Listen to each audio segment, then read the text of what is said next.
And there it goes. All right, we are live.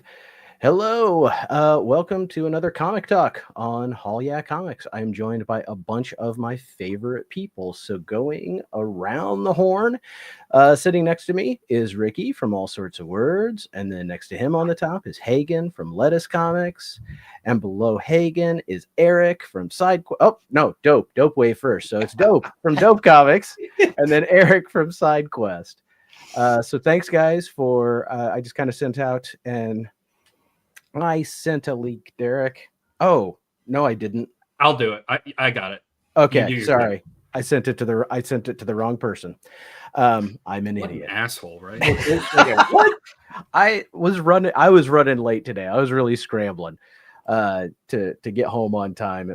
It's been a busy week, but I am excited to talk about comics with you guys and show off some books. So Derek, I apologize for not sending you the link. Let's say hi to some folks in the chat. We had some people show up really early.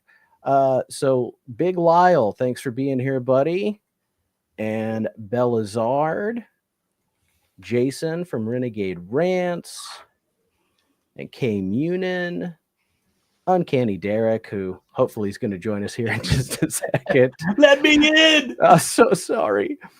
Big Nasty Comics, my favorite name to say in all of comic book YouTube. We've got Matt from Matt Likes Comics. Oh, there he is. Hey, Derek. I may have sent your link to a different Derek on my. I have another one on there. In my haste, no, they let me know they didn't know what it was. Like, why are you sending me this? Hang on. So thanks for being here, Derek. Hey to Doug, the comic collector coach, and. That was a screen grab right there if I've never seen one. That was pretty good. Oh, and there is Richard. Hey, Richard. And KBDM. And Christopher Parker. What's up, buddy? All right. I think that... Oh, no, it's still going. Holy cow. This chat is popping off. Okay, JSS. Hey, buddy. It's literally all our friends. It's all our friends. It's all the people that we know. Oh, there's Chris Sturgeon. I know him in real life and in internet life. We saw each other at a show. All right. So, I'm going to defer to Derek. I'm so glad you're here, Derek. I don't know if anybody else watched his latest video. But it is really good, man. Like, thanks. Everybody who's in the chat, if you have not watched Derek's latest video, you're either going to really like it or it's going to make you mad. Because he seems to be getting both of those reactions. I really liked it. I liked it a lot. So, Derek, do you want to plug that for a minute? Because, I mean, it seems like it was a pretty big effort. Yeah, thanks. I wasn't expecting the plug, but sure. Yeah, my video is about the comic book market and pretty much kind of a takeoff of Heritage Auctions and CGC. And I allude to a lot of things I don't know exactly what's going on, but there's a lot of big questions that I have about what's going on in the comic book grading market and at auctions. And I question a lot of CGC's grading and a lot of the recent grading, like in the past year. And looking at the sales at Heritage Auctions, I question those. And, Heritage has had some issues in the past. I don't really want to spoil it or go into the full video. Essentially, it's a nightmare what's going on in the comic book market, especially the slab market. And prices, even though we're outside of the COVID bubble now, prices still seem to be selling at all-time highs. And, either I get I'm getting dunked on in the comments in the videos or I'm getting lots of love. So it's... Well, hey, breaking news. 3 hours ago, Diamond Distributors just announced that they're going out of business. They've fired for Chapter 11, which is right. Let's get as much money as we can before we shut this shit down. Yep. So you're kind of proven right already. I'm okay with that too. Like my local, the local comic shops I talk to, they all hate Diamond. Like it's just everybody hates Diamond. So in a way, this is like finally everybody can get away from them. I mean, I worked for a comic book store in the very early 2000s when Diamond was still pretty much the only distributor. And they weren't doing a bad job then. But from what I understand, there, it's happened a lot where I know Dope and Eric and I all go to the comic book shop on Wednesdays, and there's been a lot of times there's books that are supposed to be there and they're not, and they're almost always the Diamond books. So, I go into this question. So, how is that going to affect the LCS? Because like a lot of companies are with other distributors. I don't know how much Diamond is. I think I saw today, because I saw an article, but they're still carrying Dynamite and Distillery. It didn't seem like they had. Boom left them. Boom left Diamond. But so the way that it affects LCSs is that in the long term, we are shrinking a market. Who's distributing these books to these stores, and then like more control goes into a few companies. Although people are going to complain that and it's true that Diamond itself was a mini monopoly, and you had to go through Diamond, and everybody had to suffer along with Diamond. So is it the devil? I don't know. Yeah. But, is it one day all going to be Disney? I have no idea. And Disney distribution. I don't think it's that big of a deal. Double D's. Before COVID, everybody was using them, and then all of a sudden you hear Boom left, and DC went back to Tuesdays, and I think people now it's not that big a deal, I don't feel. Well, a big deal that they had, a big problem was quality control. I know my store was getting half of their shipments were so just tore up or damaged. It's a waste of time and money. Then you got to wait another week, 2 weeks to get books that you should have already had. That a lot of people went elsewhere to find it, whether it was another local store or they just went online and ordered it, from somewhere. Yeah. I know that my shop had issues with a lot of the way that they would ship books, small books, no packet, nothing to pad, no padding, and they just come in banged up, and it's been a problem. And those are your variants. They'll come in like that Right. with your cover A's, and then you only got 50 for the store if they sent you what you were allocated. And then you reach out to them and say, hey, can we get these updated? We need some more books. And they never get back to you. Yeah, Diamond looks at them like they're reading material. They don't really look at them like they're collectors, So a lot of times I've got them in a manila envelope, and there was no padding in there whatsoever. It's just here's you some reading information, so. And I mean, I think there is a point to what JSS is saying here, because when I worked at a comic shop, they were the only distributor. They were a monopoly, but they were the only way that hobby shops were getting things. But the problem is the way they've been running lately. So, those were breaking news on Hall Yeah Comics, right? Hey, it's Dave from the other side of the planet. What's up, Dave? Good morning, Dave. Good morning tomorrow. So I just kind of wanted to get. I have been reading. I brought my reading pile, the pile that I've accumulated next to my bed, and it's hefty. I just thought, man, I want to talk about some books with you guys. So does anybody have something they've read or something they want to show to get us started? Any volunteers? I've got 2 complaints. So 2 complaints in that the last 2 things I've been reading have been so bad that my last 2, we all know what that feels like 2 weeks of comic book reading, and it's all been bad, and it hurts your heart. You wonder if you love it anymore. When it's really bad, it's so bad. But the 2 horrible things, one, I hurled it in my closet. I didn't even bring it to bring, but Justice League versus Godzilla versus Kong. Okay. Was legitimate. I love Godzilla and I love DC, and it was legitimately one of the worst things I've ever read, ever. Stan Lee rated? I bought the first 2 issues and did not continue. Oh my God. Okay. So I'll move on to the next book, but let me just tell you in brief, a sentence, why this was one of the worst things you could ever read. No. I'm sorry, Big Nasty. Far, far worse in the way that you're not thinking. So okay. The villains get together and they want to break into Superman's lair and steal a weapon. They don't know what weapon, but they want to steal a weapon. So they go to the Fortress of Solitude when Superman's not home, I guess. And they walk right up to the door, and there are no robots, I guess. And they say, how do we break in? And they're like, ancient Kryptonian technology. So they throw a rope over the door and then just put their backs into it. And that's how they open The Fortress of Solitude. Never mind that in Identity Crisis, one of the Identity Crisis issue 4, I had to look it up to remind myself. Like, one of the heroes' wives is attacked, and all the heroes descend on the house, and they're listing off like all of the things. Like, we've got Mother Box technology, Mr. Miracle's on the job. The Atom is going through every carpet by hand. Like, everyone's here to like distill their information, and they mention crazy Kryptonian technology. But you can just break into the Fortress of Solitude with a rope. And that is, and upon that hinges the entire story. That's how they find the thing that lets them bring, I don't want to talk about it anymore. I'm sorry. I think that's okay, though. I'm going to counter this here. So, because if you're Superman, why do you need any locks? Like, really, like, if I feel this is because Superman is like partially Canadian, right? We don't lock our doors.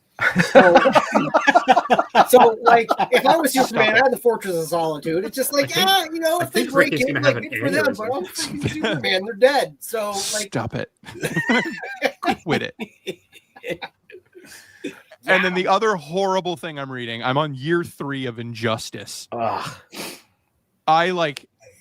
It's cool and it's well written. I don't want you to think like I hate it because it's bad. Like, no, like it's very well written. The characters are very well written. Everybody is very well written except for Superman. This isn't like in other Elseworld stuff. Like when Superman lands in Russia, he's a villain. When Superman lands in Mexico, he's a villain. Pretty much anywhere Superman lands that isn't Midwest America. When he lands in Gotham, he's a villain. Anywhere but with the Kents, he's a villain. Absolute power corrupts absolutely, but not if you're raised by the Kents, apparently. But this world isn't an Elseworld Superman. This is attempting to tell, what if our Superman, the one that just got licked by the dog in the trailer and made me come, what if that Superman turned bad? And the answer is it's shitty. It doesn't like you can't make our Superman like start sending out shock troopers into Gotham to like enforce a curfew. That's not a thing. And then even his own parents in the book are like, son, what are you? Stop it. And he won't.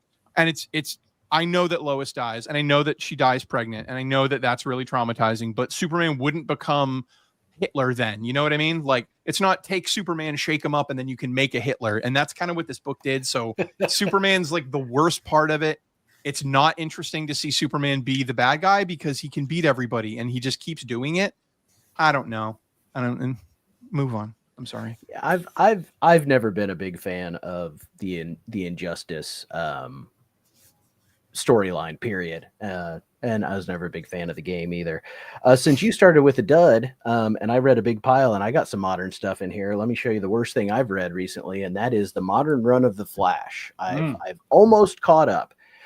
I'm not going to stop buying it because I'm a sucker and because I buy The Flash. I mean, I have so much of the Barry run and so much of Wally's runs and then the subsequent one. So this is the modern one. And there is like this big sci-fi storyline that's happening in here. And it's just not good. It's not well executed. There are moments like there's a moment, especially in this issue here, where all of the speedsters are really rallying behind Wally. And it was actually there were some really nice moments in there, but overall, this has been so bad. Like, it's so bad that when I get a stack of new books, I don't read that one. That one ends up going, off to the side. And that's why I've ended up with this backlog.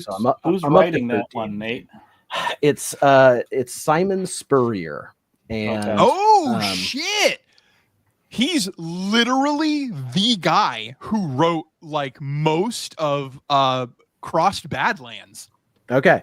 I don't think he's a bad writer. I just think I wonder too if this is like they're making him pace this story out. It is a very science fiction. Yeah, it's a very science fiction story, which is kind of cool because it has to do with time and different dimensional level beings, which is cool for, it's big sci-fi stuff for a superhero who can cross dimensions and different realities and stuff. But it has gone on so long, I just don't care. Like, and it is Wally, you said. It's Wally? It's all of them. Wally's there, Barry's there. Something that I love about it, though, is that, Wally West, for those of you that don't know, he was the sidekick to Barry Allen, the original Flash. Then he became the Kid Flash of the Teen Titans. When Barry died in the Crisis, he took over. He was Flash. he got married, he had kids. Like Wally, if you grew up reading Wally West Flash, he has a whole life and you're like invested in it.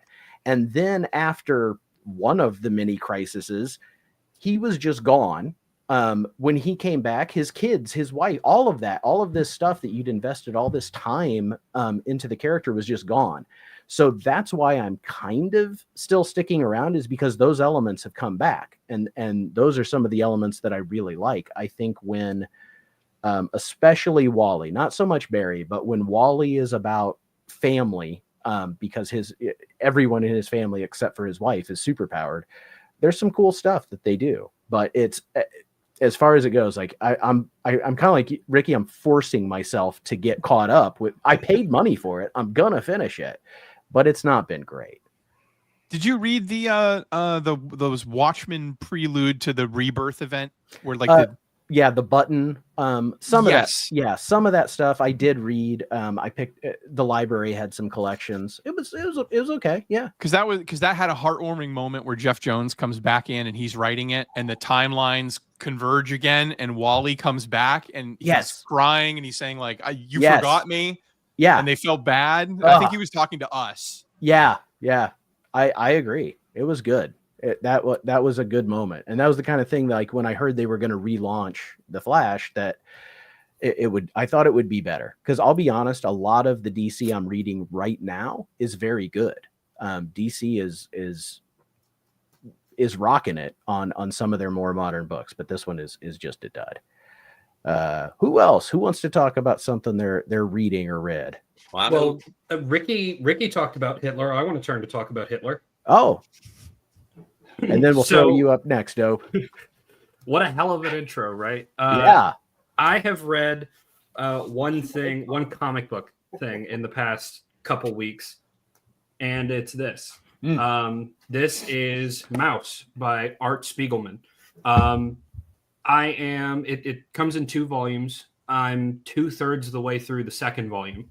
I started today halfway through it and wanted to power through to the end to try and like be able to talk about the whole thing with you guys. But I got to a certain point in it and I was like, I feel like if I do that, I'm disrespecting this. Like it deserves for me to take more time. But I've enjoyed is not the right word, but it's something for sure. So if anybody isn't aware of what this is one of like the most banned graphic novels in like U.S. public schools, U.S. libraries, because Art Spiegelman talks about his dad, whose name I actually just fell out of my head, but talked about his dad, Vladek, and his experience as a Polish Jew, growing up and living in the 30s and 40s. And it bounces back and forth between him as a comic book writer in the modern day, trying to like take down his dad's stories and get him to tell him everything that happened. And through him explaining that, it then flashes back to his time during World War II. And there are, I don't want to show that. I don't want to show the cover of these books because that's a little bit too much for maybe YouTube. But the Jewish people are represented as mice. Polish people are represented as pigs. And the Nazis are represented as cats. And I think, one of the reasons why he did that is because he even has pieces of his like older indie stuff that he's done, like stuff for like Underground magazine, stuff that he did in college. He does that more surrealist is kind of like a catch-all term, but he does that more like avant-garde thing. But more so than that, there are things that he talks about, things that people say, and scenes that are shown in this that I don't think would get printed if these characters had human faces. Just because like the nature of this is, it's just so powerful. One of my favorite, the scene that made me realize that I had to take my time reading it was this, where I don't know if I want to show this either, but flashes towards the present day, and he's sitting at his desk. If any of you guys have read this, you will probably remember this section of the book that I'm talking about. But it shows Art sitting at his desk with a cat or a mouse mask on, and he's talking about his experience writing the book. And it sort of zooms out, and his desk is on top of the bodies of dead mice. And then like his publisher comes in and talks about like a vest deal. There's somebody talking to him about a movie deal. People are asking him for like all of his takes on what happened. And it's just a really gross thing. And the scene ends with him talking to a therapist that had the same, that was in the same situation, that was also in one of the camps. It's really powerful. And I wish that I could talk about it more specifically without getting Nate's channel just completely and totally nuked. But yeah, have you guys read it? Do you have thoughts on it? Well, to start off, I would say I don't even know. I wouldn't want to go too much into it spoiler wise, just because, like you said, it's so powerful. Mhm. I think people should experience it as blindly as possible. And it's, it is one of those books that is just on the top of every top graphic novel ever list for a reason. Yeah. Banned, which is the most ridiculous thing too. Like, I don't know what leg people have to stand on with that. I mean, it is very guttural. And so I can almost understand at a young level, like, elementary school, it's got mice and cats. It probably shouldn't be in an elementary school, but for older kids, there's no reason this shouldn't be required high school reading. This is a very digestible, relatable way for them to, get a very human experience that I hope never happens again. One thing that I did want to mention, and I was going to mention it in my first monologue spiel, whatever, but one thing that I really like about it is that the Jews in the story aren't these noble, heroic people. All of the Nazis in this story aren't, I mean, they're doing Nazi things, but there are reasons behind why the individuals are doing them. It's not a monolith. And I'm not saying that I know what you're getting at, Hagen. You don't have yeah, I'm not saying that. I'm not saying not all Nazis were bad. No, categorically. He said it. Get him! Don't you dare clip that. I got it. You didn't have to go that far. Get him, boys. Hot take. Flip it. Nazis are bad. I'm willing to put that out there. That's as political as I'm getting. But it's a very human story, and it's told in this really beautiful way. The art in it, Nate, you and I talked about this when we talked about Jeff Lemire, Essex County. The art in it fits. It is exactly appropriate for this kind of story and the tone that's being told. Yes. And it doesn't have a message. There is no message in this book. And it even says, there's even a meta moment where he's talking about one of the reporters in that scene that I mentioned asks what's the message behind it? And really the only thing that Art can come up with is that this is an evil, awful thing that happened. There's nothing to draw from it. Sometimes evil, awful shit just happens. And this isn't an experience that I have. It's not a cultural trauma that I deal with. And so it's interesting to be able to step into somebody's shoes like that. Yeah. If you can't travel, you should read. It's a masterful book. And I'll be honest, I don't think I've probably read it in, I don't know, 15 years. And Same. And now now you're making me want to go and revisit it. But I do remember having read it then. I was like, this is a one and done, but yeah, I guess since time has dulled that, maybe I do want to reread that story and experience that over again. Take your time with it. Anybody listening to this, take your time with it. Let it breathe. Don't do it all in one sitting. Don't do that to yourself. But it is it's important, I think. And also, like, I think it is one of those books that's at the top of every list, but I think that sometimes that gets ignored, you know, in the fact that it's been there for so long. It's just kind of expected that people know what it is. But yeah, if you have not read it, check it out.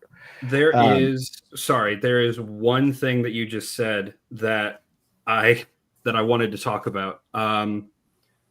The therapist says, like, people haven't changed. Maybe they need a newer, bigger Holocaust. Talking about like that cultural memory. And Art responds after something. Art responds, Samuel Beckett once said, every word is like an unnecessary stain on silence and nothingness. And then there's a panel that goes by with no text. And then Art says, on the other hand, he said it.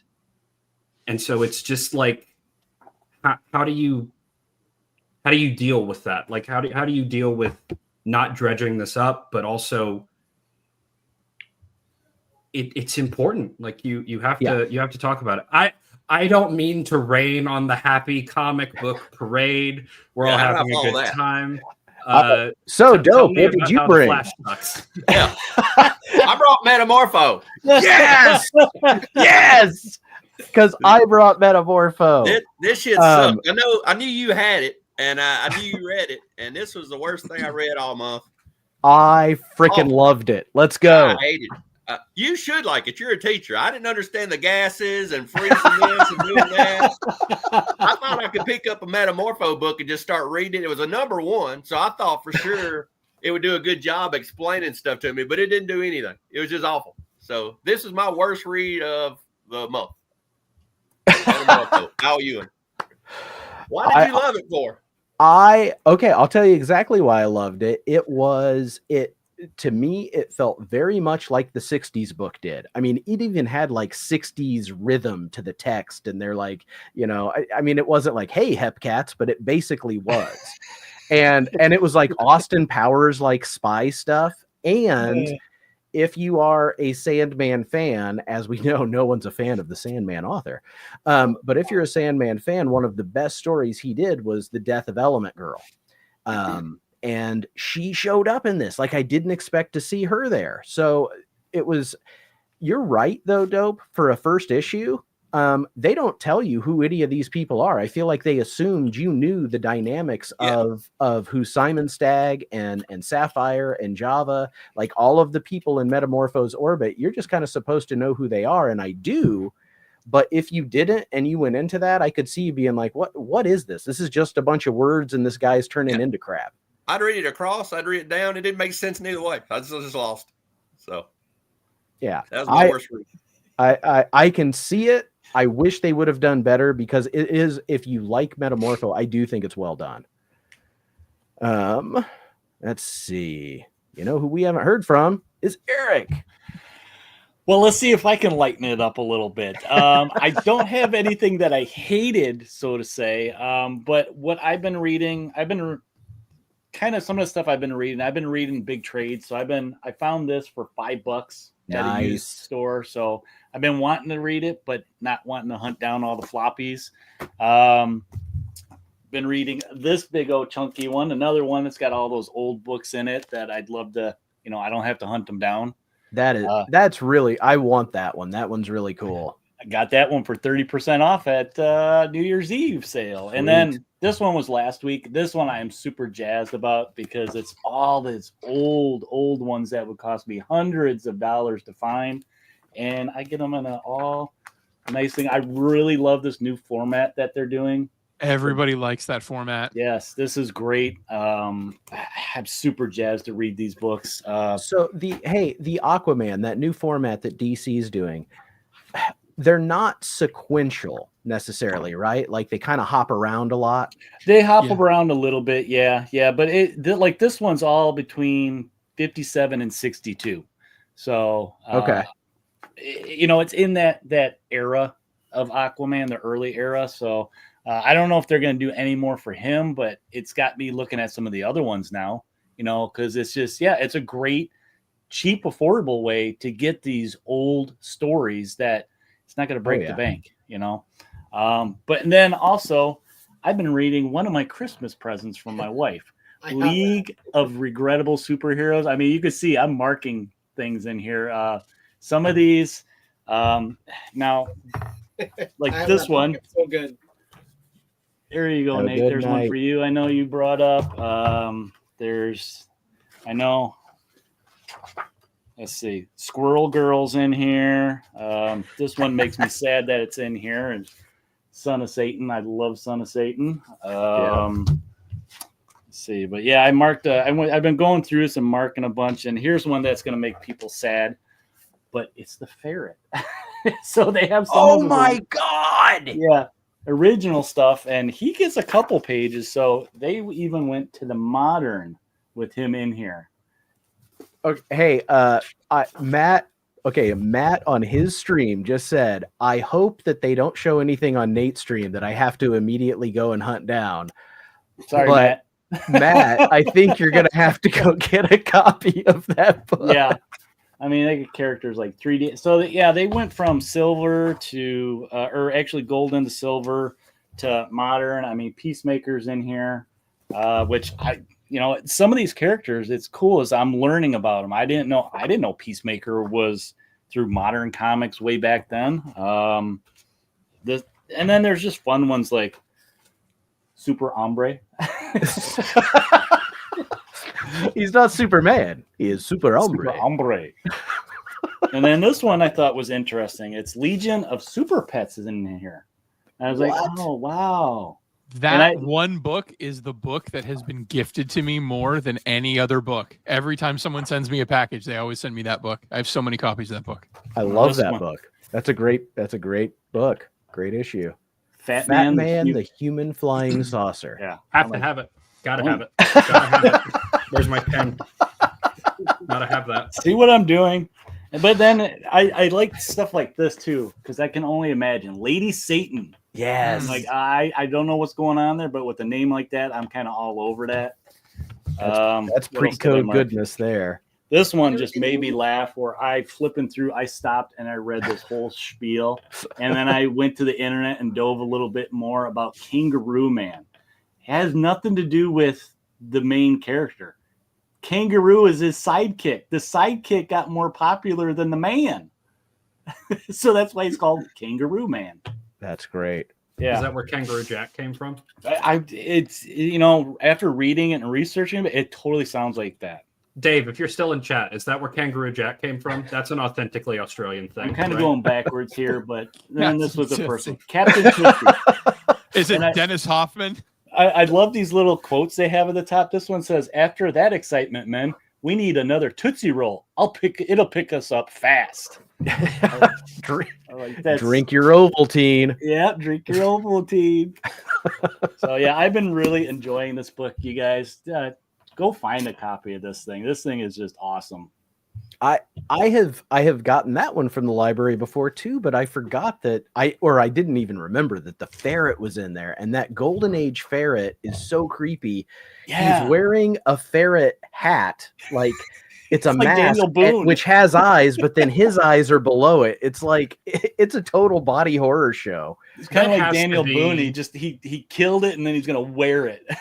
That has to be the most unfortunately influential dollar I've ever spent. I just can't believe that it's 5 months later and we're still talking about the fucking ferret. I didn't All mean right. to do this. Hey, I think Eric got it. Dope. Did you read Aquaman number I one? did not read Aquaman. Because I'm not going to put this as a bad read. I didn't think this was bad. I just wasn't impressed. I'll hold up a different one. Yeah, I saw you got a bunch of covers. But did you read it, Eric? Did you enjoy it? I did read it. It left me feeling like it was a sudden stop. I'm like I didn't like the pacing. It just felt empty. I was not familiar with what happened with the crossover, really. So yeah, I'm not either. I had no clue what was really going on. They didn't really explain anything. They just said, "Here's Aquaman's back," and he saved some guys and the ocean, and then it all of a sudden it went on to like a big, at the end of the book, they just left you wondering what the hell's going on. So Well, I it don't ended on a cliffhanger that I Yeah, actually was yeah. really interested in. Like, I was like, man, if you would have started a little closer to here and done something with this, I'd be interested. But it felt like, I don't know. Long story short, absolute power, everyone's powers got screwed up. And so Aquaman doesn't have his telekinesis with fish. He can now, he now has Mira's powers. He Yeah. can move water. He can't talk to fish anymore. It's hard Hydrokinesis for or him. whatever they call it. I love her powers though. Like when they're done cool, her powers are sick. But Like she the can thing- bloodbend like from Avatar. Yeah, but Yeah. like they didn't bloodbend, man. I mean, like it's not good, and that it's also kind of quick. So it felt like they were cramming in a whole bunch of ideas, but they didn't develop any of them. And I would have just preferred they spend time with him learning how to use that power, or just Yeah, mess it did like, seem like it was a thin issue, didn't it? It's like I read did. it in just a couple minutes. I'm like, it's done already. I wanted Yeah. more. And I'm I I gonna, wanna had a Absolute nickel for Swamp every Thing. time I've heard that. yeah, I'm gonna say that like that's the problem with a lot of modern books is that they seem like quick reads with too many splash pages and not enough meat on the bone. But that one in particular, like it just didn't feel like a full issue, like you said. So what you're Another saying is one- they wrote it for the trade. I maybe, It or didn't have a maybe cliffhanger. I don't know. Another new one, and it's a number one that I picked up because of Marvel Rivals, because Magic from the back is fun to play. But she's also an interesting character. I haven't read it yet. I do have the mini. What is it? Magic and Storm, the 4-issue. It's an older X-Men thing. That's like from 1980. What 4 in the I early know. 80s? Yeah. I'm from 1975. Dang, so there's I a mean, lot of meat in there, man. but I thought this for a Marvel book, especially, was pretty. There was an. Let's keep going with our metaphor. There was enough length here. There was enough length that I was satisfied with the story. Like it went. I wasn't finished with the book and saying, well, what the hell was the point? Like they gave me enough of a story to continue reading it. So I don't know. Those were some I picked up too. Derek, we talked about your video, but we didn't talk about you want to show a book? Talk about something? Yeah, sure. So like I am reading modern books, but like I caught COVID over Christmas and I haven't really been able to get out of the house. I'm way behind on reading modern stuff, but I've been going through some books I picked up. I still got some books over the holidays, and I've been reading some older books. I am also reading Captain America Reborn. I'm reading that series just because Why? Because you don't like art? oh yeah, the artwork's atrocious in it. No, because I really enjoyed, as much as everybody, like I don't care for Bendis either, but I really enjoyed the whole Secret Invasion, going into Dark Avengers, going into Siege, and then with the X-Men involvement and all that, with it gets into the Messiah War and Messiah Complex and all that. I enjoyed that whole era of Marvel, and so I just finished reading the Secret Invasion, so I just kind of jumped ahead. And I'm like, oh, because they had Captain America in Secret Invasion. I'm like, wait a minute, that's not Cap. He's still dead during Civil War. And I was like, oh, let me read Captain America Reborn. That'll trigger what's going on. And it was like, oh yeah, it's still Bucky. So, I thought you meant the first Captain America Reborn. I did too. I didn't think you meant the From miniseries. Heroes Reborn, the Onslaught, new Yes, rebooted universe. That's what I no, thought you meant. no. I thought you were reading Jeff Loeb and Liefeld. No, he read the Breaker. Superior story where Cap wasn't Breaker. killed. He was shot by a time bullet, because that makes fucking No, not that one. Anyway, so I'm reading that. I have a trade of that. But what I am reading, and it's just very coincidental that Eric's wearing that shirt because I posted on Instagram earlier today. Yeah. is, I The saw Dawn of that. the Dead, which, the Brian rot that the comments I got in my, that's a joke for Nate. This is probably, I'm going to show off the artwork in this. This is I has love to be that some of the cover most too. atrocious artwork I've ever seen. Like, I love the cover, Yeah. but this is like a story for oh my god, like I don't even know what's going on, and like it's just the artwork is so bad. It's just a straight adaptation of the movie, but the artwork is just awful. It's beyond comprehension how bad it is. Like it looks like it's trying to be. This is tough for me to do, but like I don't know. This just all looks real terrible. I've seen worse. Oh yeah, there is worse out there. Trust me, Greg Land still exists. But well, I just recently read that. I grabbed. I did also pick up just because they were super cheap. I grabbed the first 6 issues of the original X-Men, Volume 2 of X-Men. So first Omega Red, it was whatever. First Maverick. Nobody talks about Maverick, but Maverick is in here, and this is his first appearance. So go Maverick. You're right about that. Not enough people talking about Maverick. That's Or what is Goose's first or appearance. the Maverick Mel Gibson movie. There's a Canadian TV show I think called Maverick as well. But anyway, nobody cares about Canadian television. The other big thing I read that I'm pulling out is Star Trek and X-Men. Yes. And this was, I don't understand what was going on with this. I read it just the other day and I'm lost. And I follow Star Trek, I follow X-Men, and reading this, I don't know what the hell's happening. That's disappointing. It was written in '96, and I feel like it's trying, because by the end of it, it's showing all these different previews for Star Trek books that are coming out. So it's like, it's trying to sell comics to Star Trek fans. But if I were to read this as a Star Trek fan, I would have no fucking clue what's going on because they don't explain anything with X-Men. It starts off, it's all Star Trek-y, right? It's like, it's all OG Star Trek. There's an anomaly. Let's go check it out. Okay, this alien ship comes out of the anomaly. There it is. Cool. That's good looking art. That's a good spot. It is. And then a bigger ship comes out, and if you're an X-Men fan, you're like, oh, that's a Shi'ar ship. Cool. And then Gladiator comes out, and it's like Gladiator's fighting the Enterprise. He punches the Enterprise. and they're even just like, how is he talking in a vacuum of space? And it's so weird. And then the X-Men show up, and they teleport onto the Enterprise.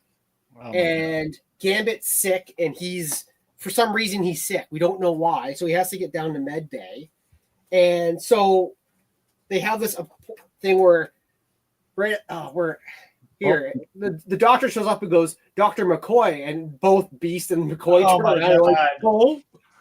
That's good. I love That's it. Good. You're not really deterring me from seeking this out. I'm into this. I will say the thing is though, these X-Men here, I'm going through the story. This is just what's going on.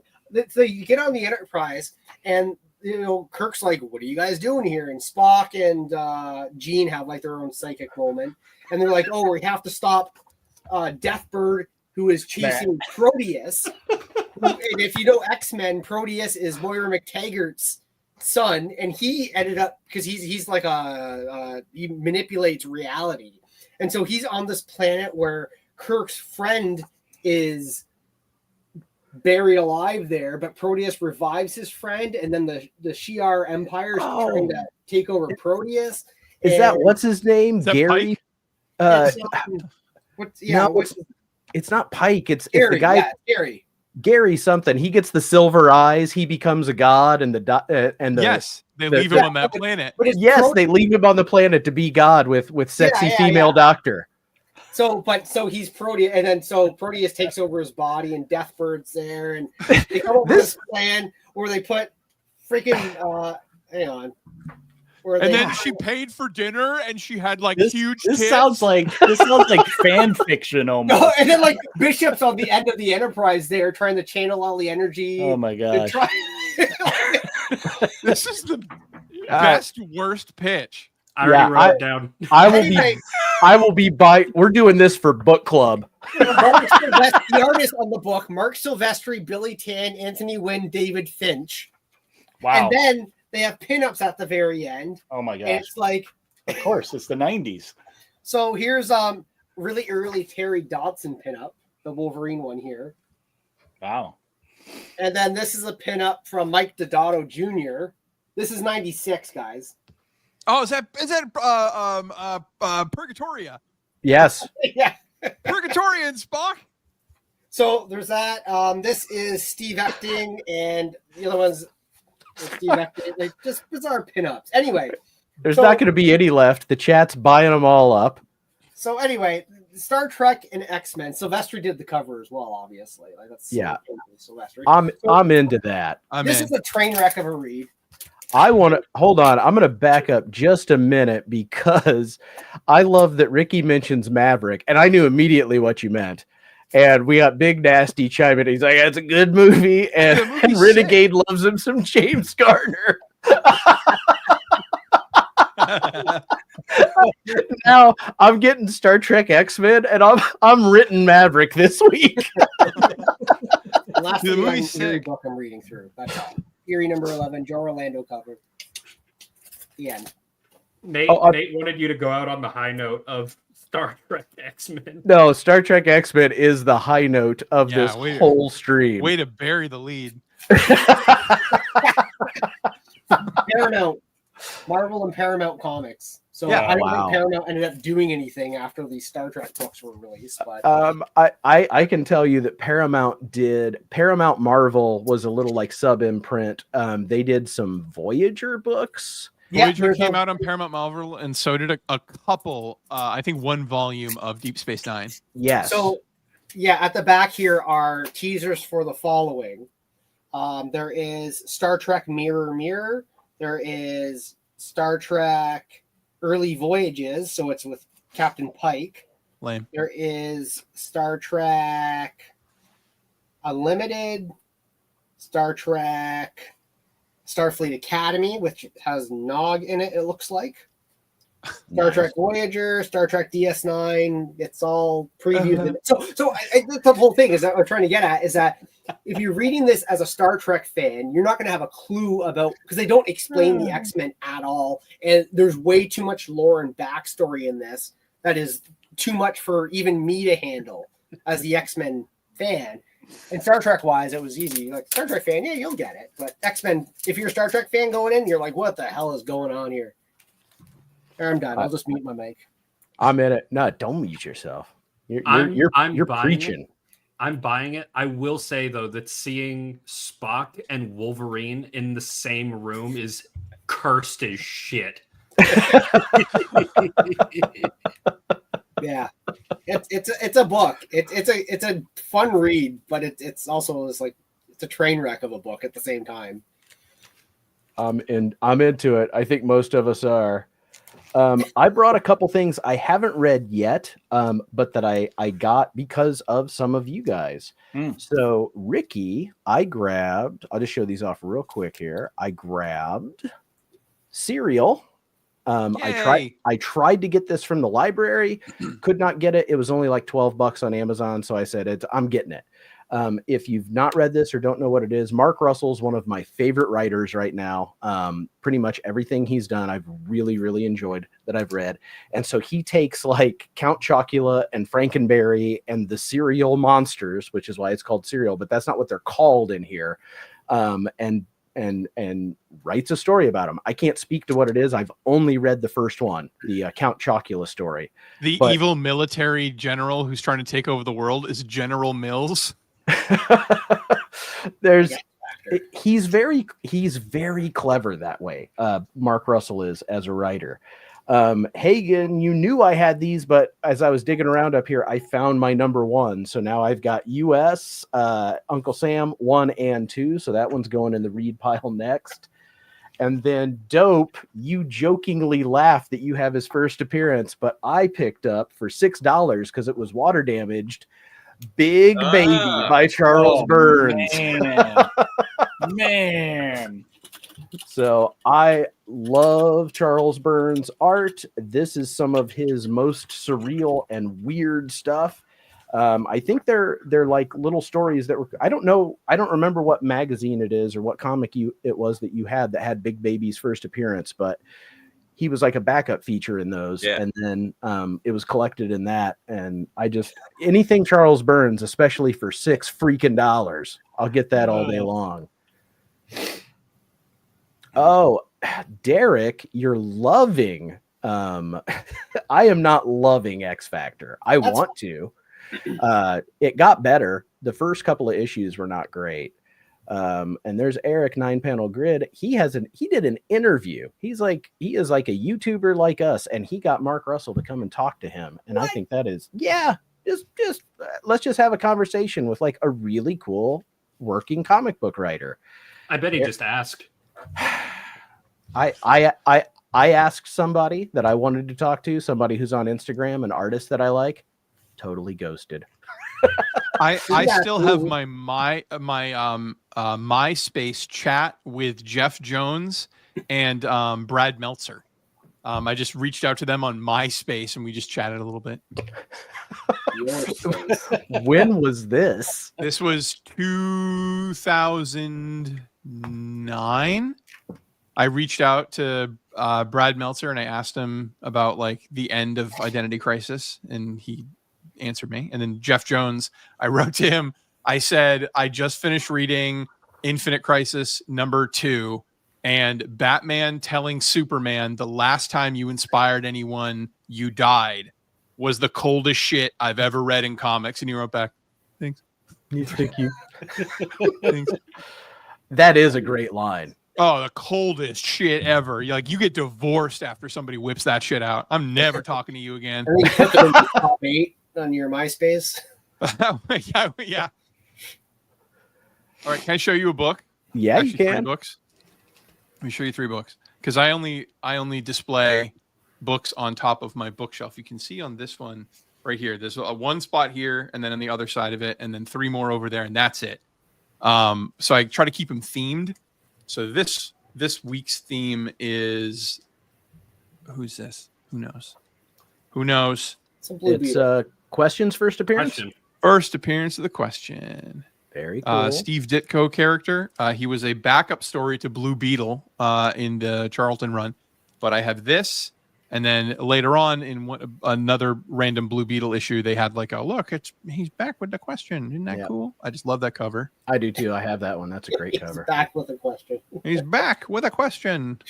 Does it fit? And then this actually shot up in price just because of the scarcity of it. This is the first solo Question book, and it's got such a sick title, Mysterious Suspense #1. And I wanted to mention these 3 books because this specifically, unironically, no joke, dead serious face, this is the single best comic book I've ever read. If you're going to read a single issue of anything I ever recommend, this will blow your socks off. He shows you that like comic books always dramatize like the fight. You know what I mean? Like punch the bad guy, stop the bomb, save the girl. This book ends with like the villainous character being like, fuck the Question, I hate you so much. And the guy's just like, yeah, whatever. And he just like, he pimps away from the villain who he's already beaten. And he's like, you mean so little to me. I won't think about you again after this interaction. It's so gangster. And it's just like, it is. It's the coldest shit. This guy's like seething with rage. And the main character, this dude right here, he just pimps away and he's like, yeah, whatever. It's that scene from Mad Men where the guy's like, I know what you think of me. You think I'm trash. You think I'm not worthy. And then the elevator doors open and he goes, I never have thought of you before. Right. It's killer. That's it. So you like good cold closing lines. Is that Question a Ditko as well? Yeah. So he was a Ditko invention. He was obsessed with the writing of Ayn Rand. So like, Yes. Fountainhead, the only books I've read was Anthem, which is like the short one. That's what everybody reads when they want to say they read Ayn Rand, and Atlas Shrugged. I brought that as a beach read to Mexico, and I tore Who through is Atlas John Shrugged. Galt, by the way? Did you figure that out? Oh yeah, we know who John Galt is. It's John Galt. He's alive. He's in Galt's Gulch with all the other billionaires after they pissed away. Son of a bitch. There's not a ton. Ditko was very reclusive, and I know he was into that. And I can't remember what that philosophy, that school of philosophy. Objectivism. Yes. Okay. So I picked up a 3 issues.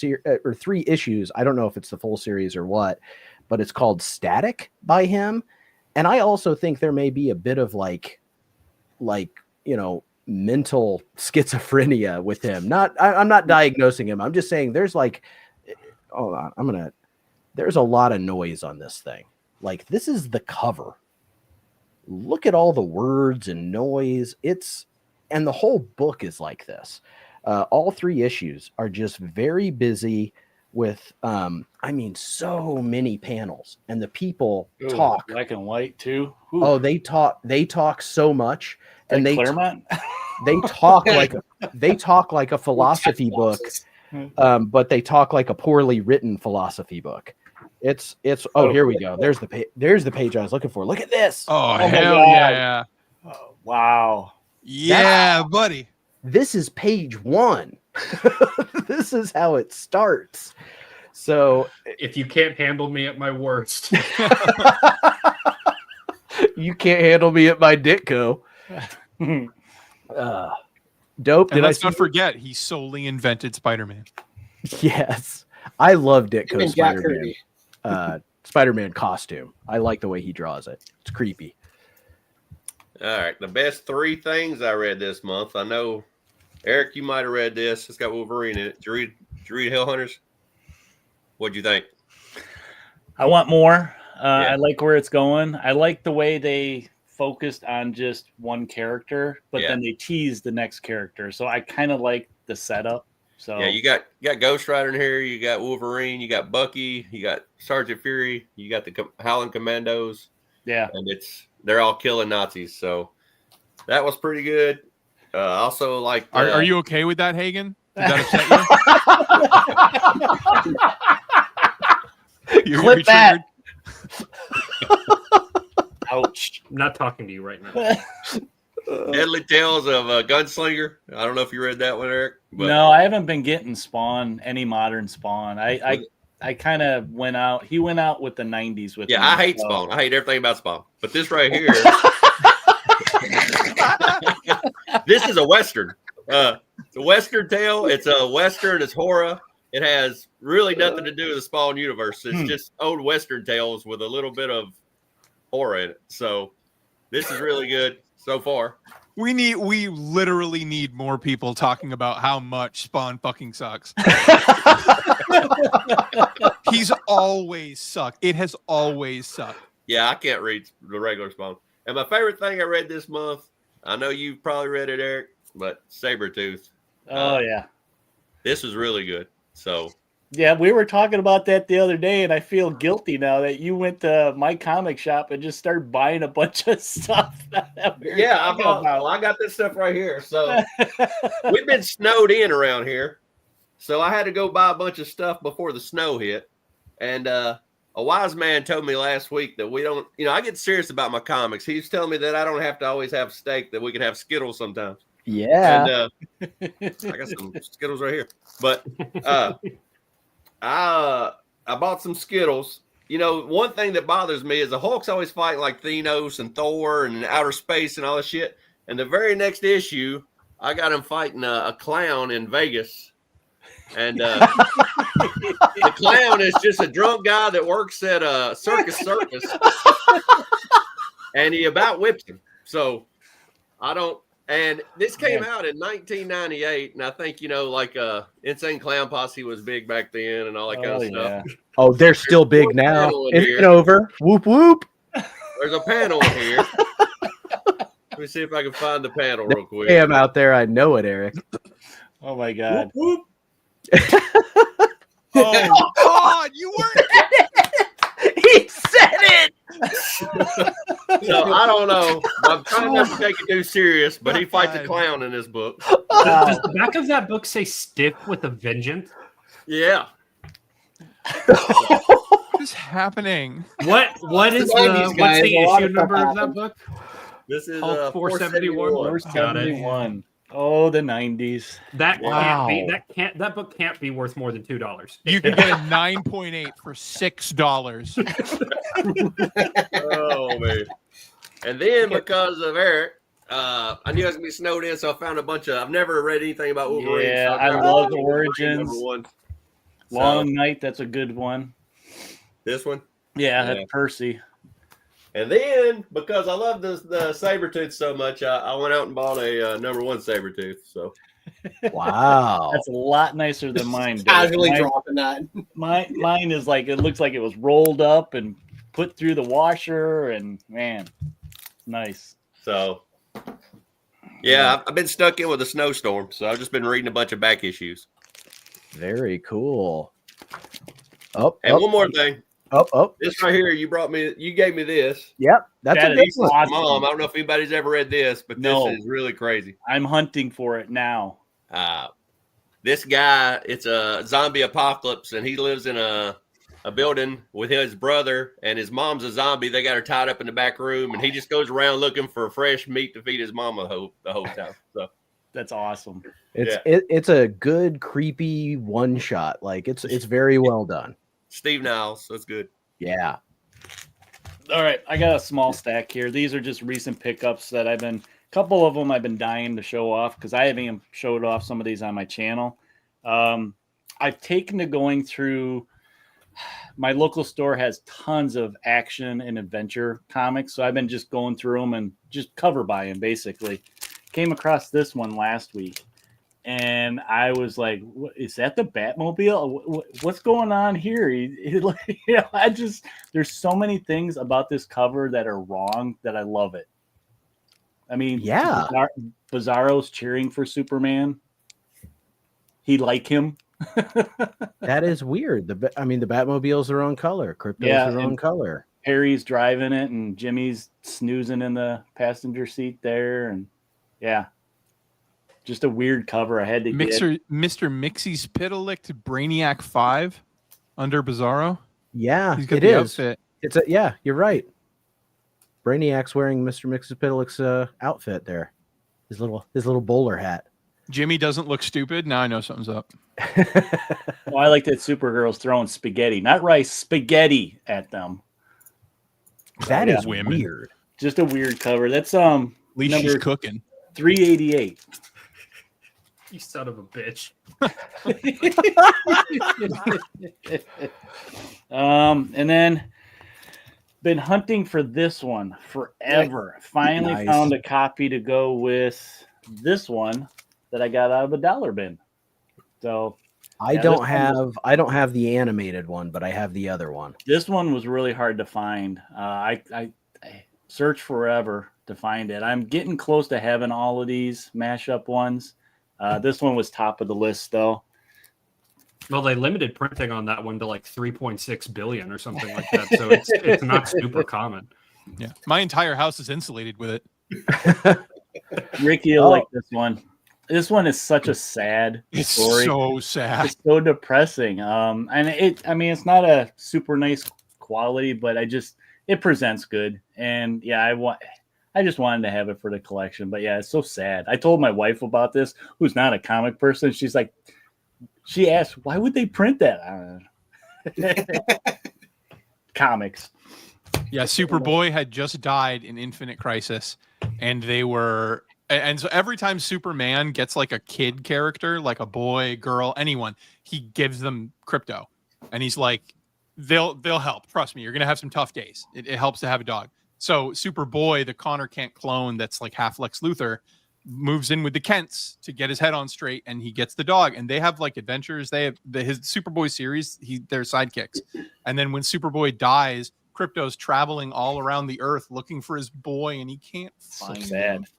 Oh, Yeah. And then a little nostalgia for me. Bill and Ted's Excellent Comic Book. yeah. Station! Yeah, I got Station. that one too. It has them all the station on the cover. So yeah, I this one I've been looking for a while. It's one of those ones I like, those adaptation comics, I Mhm. guess you'd call it. So this was on the list for that collection. Quest Complete. Took me 2 years, but I finally found this damn book to complete the whole run. There you go. This was the last one. I don't know why Cool. this one was so hard to find. I mean, this was harder to find than the Thriller Dazzler cover. You know, that one Yeah. I found way before this. And I mean, most of this series I got from dollar bins. It was like number one, I think one other Key book and then this one I couldn't find anywhere. It's like nobody cares, so it just got destroyed. So it's just hard to find. I see the Bill and Ted again. Is that George Carlin in the front? Yeah, It is. that's supposed Yeah. to be George Nice. Carlin. Rufus. Because didn't they have an animated cartoon, very Yep. short-lived? Yes. Because I think that's what this was based on.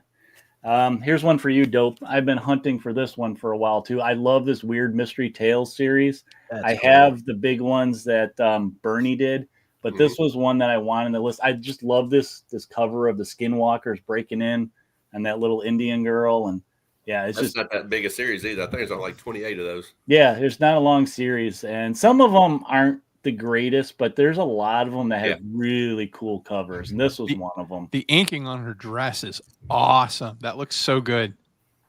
I just love these guys in the background here too. Yeah, the shadowing for the guys in the background, the foreground being lit up. That is a great cover. Yeah, Yeah. that's really, really good. I love that. That's great. And then to end on a high note, this was a total impulse buy. I was walking by some boxes in another store, and I kind of just flipped through every once in a while. And this was just when I walked by, I was like, "Oh, what's that?" And I flipped through and saw this. Instant buy, Tiger Girl. No clue. I looked it up. It's a one and done. Gold key. Yeah, I mean, I like her dress matches her. It makes me think of He-Man a little bit. Yeah, some Battle Cat. What's her mask? Yeah, its mask is very red. Why is it so red? I don't know. With the mouth of the tiger. Yeah. Why color does she have coordinated. eyes like Sid the Sloth? Jeez, guys. But then, of course, if I'm getting Tiger Girl, I got to get Tiger Man. Oh, that's an Atlas.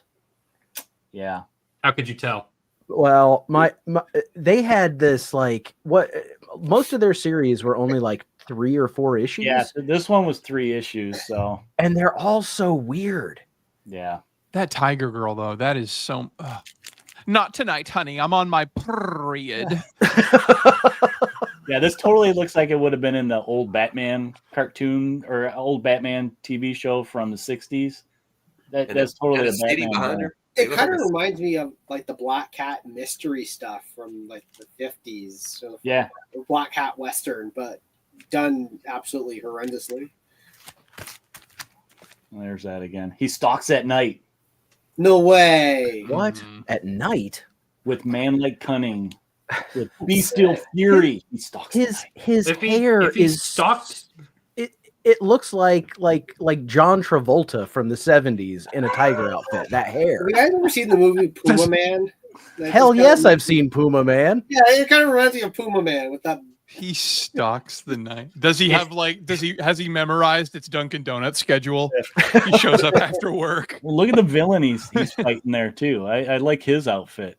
It looks like bubble wrap or something, And the villain is wearing it kind of looks like the costumes you wore as a kid in the 80s, the plastic schmuck. Yeah, but he's wearing a thong or something over it too, Well, because the bubble wrap is clear. it's for chastity's sake. So they had to meet the code. Yeah. Yeah. Still bushels of pubes coming out the side. Because it was the Squirrel in 70s. your pocket. Looks like he's never mind. Oh, I'm sorry. So Hagen, you got something else you want to show, buddy? Yeah, so I got 2 more things. One, I can't read it because it's in plastic, but I have added it to my to read list because it's a comic book that I own, and it's this. This will be familiar to at least one of y'all on here. This was sent to me by our very own Dope Comics, and yes, that is signed by Joe Simon. So Awesome. that was super, super cool and a very kind cool. gift. And I point out that that's a very kind gift because somebody else sent me something that was not very kind. It was a gift of a burden on me. Y'all know Mr. Akins, right? All of you guys should know Mr. Akins. I got a package from him in the mail, and one thing that I got from him was something that we had actually talked about, and it is this, the Free Comic Book Day Barkham Asylum. But he also sent me, and I opened this package and immediately texted him and called him a rat bastard. He sent me the first 10 issues of Namor the Submariner because he knows that I can't fucking stand Namor the Man, Submariner. I got excited for you. I was like, oh man, he got 10 of them.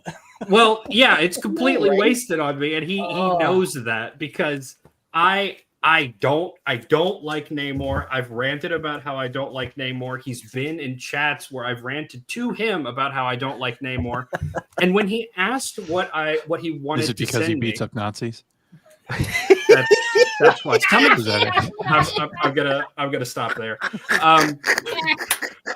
When he asked what he should send me, he asked like if I was going through the period that like some of you guys are, where like you're thinning out collections and making room, and I was like, I'm not there yet, but I'm getting close. Thanks to him, I'm at the point where I now need to buy 3 more short boxes to line the bottom of my cabinet, because he sent me this one like mini run of Namor the fucking Submariner, and it won't fit in my cabinet. I'm so bitter about it. So, Mr. Akins, I haven't seen you in the chat, but if you watch this on the rewind, I know I called you this to your face, but I'll call you this in public too. You're a rat bastard. I wanted to end on some positivity. Yes, I love it. All right, people throwing up. I have a Run DMC comic too, Frank. So he's asking for comics that are band based, but like I feel like a lot of those rock and roll comics are biographies. The Run DMC one was a biography. It was pretty good, and it made me listen to a lot of Run DMC.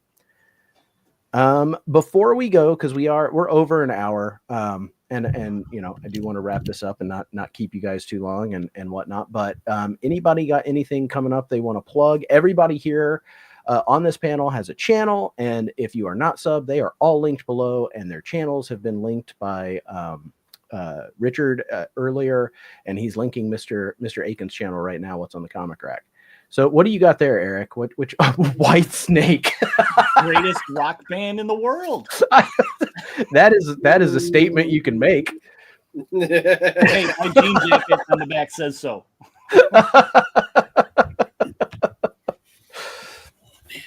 Oh, that is funny.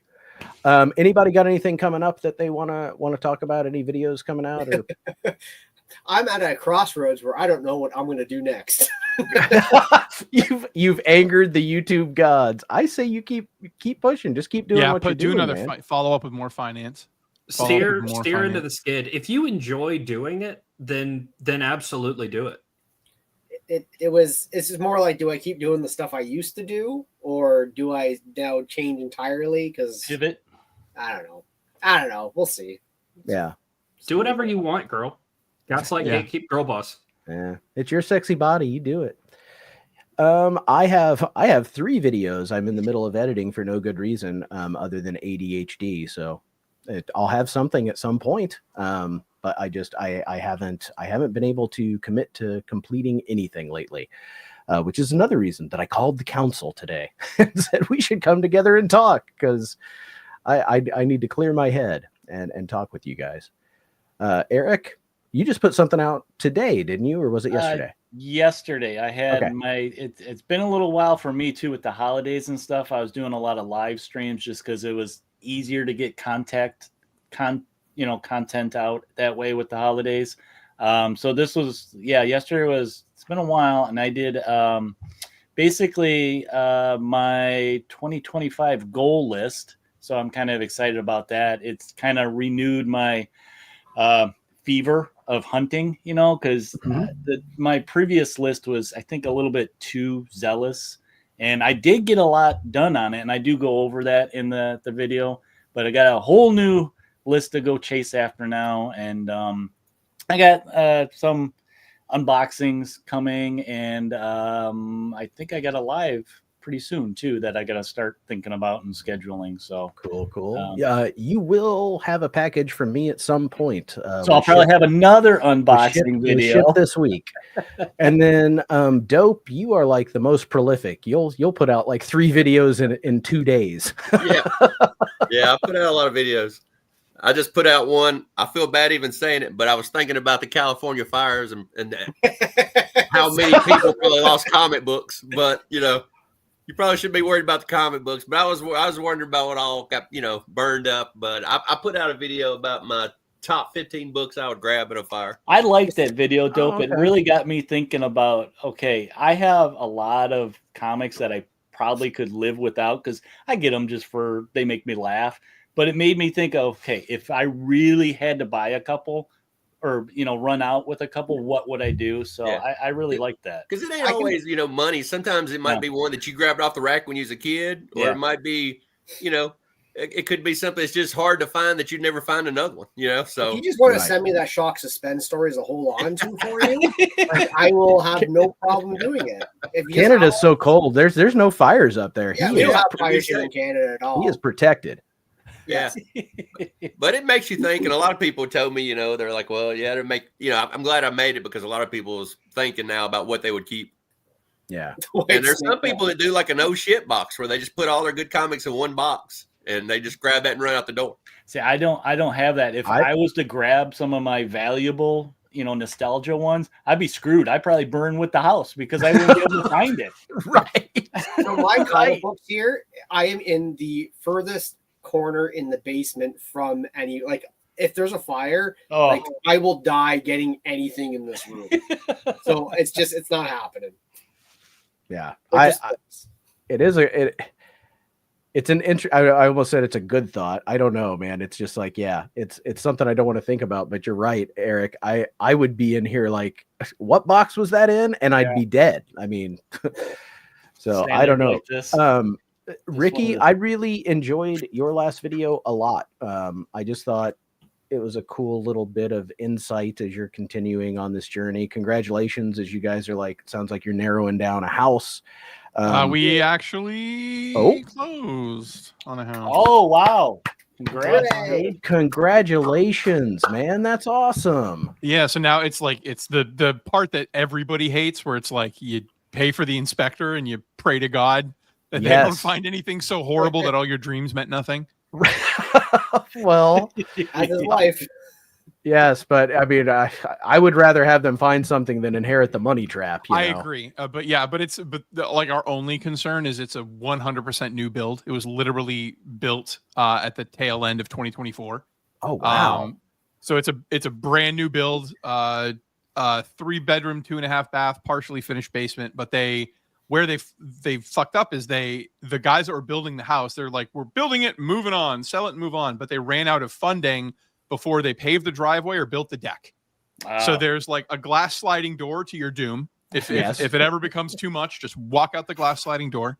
And then the other one is like the driveway is still a like pebble driveway. You know what I mean? But like that we'll pay to get it paved in like 2 years. None of those are deal breakers for sure. Those aren't deal breakers. So we're just hoping that like there's nothing crazy, but it's literally a new build. But we all know how those can be one way or the other. So we're in that phase. But Matt, so Matt, it's not polite to ask that. I thought my video was doing well, except for Uncanny Derek. Like, so my video was, I was like 2,000 views. That's really good. And then he quadruples that. But it was a good video. It did well. So the day, real quick, Derek, the day you released that video, I saw you post. And so I was excited to watch. I tried to watch it before work in my classroom. I watch you guys while I'm getting my room ready. And I look at the clock and it's like, those dang kids are coming. And usually I can get a video in, but Derek's like, I'm going to make an hour-long expose. So I couldn't watch the whole thing. When I had clicked on it, it was under 100 views because it was in the morning. I was one of the first ones to click on it and watch it. And then that afternoon, when I got home to finish it, it was over 1,000. I was just like, and it just keeps going, man.